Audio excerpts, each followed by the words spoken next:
Comment être en paix si tu veux ce que les autres ont?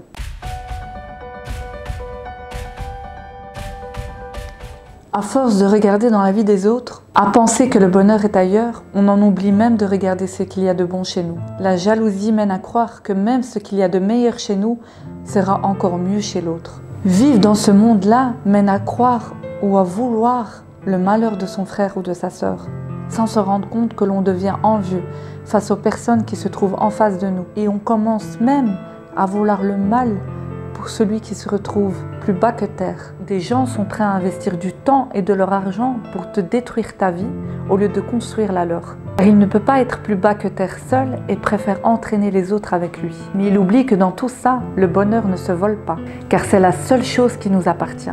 La compréhension de ce bonheur se travaille non pas en voulant le prendre à quelqu'un, mais en se demandant ce qu'il y a à travailler dans son cœur. Car un cœur malade n'est rempli que de tristesse et de rancœur, qui est souvent nourri par un manque. Au lieu de passer ton temps à envier la vie de celui qui se trouve en face de toi, prends ta vie en main, comme celui que tu as envié. Car au final, ça n'est pas lui le perdant, mais toi, qui seras rongé de tristesse à croire que l'autre mérite mieux que toi, alors que lui traverse tristesse et périple pour en arriver là où il en est aujourd'hui. Être jaloux ne fait que te rendre compte que tu es seul et te plonge encore plus dans cette tristesse. Sauf qu'en faisant ça, il perd toute chance d'avoir la paix dans son cœur. Car un cœur nourri de paix et d'amour ne voudra jamais le mal pour quelqu'un. Il sera conscient que cette paix intérieure, elle se travaille et qu'elle ne se vole pas et qu'il faut travailler dur pour y arriver. Que la paix soit dans ton cœur.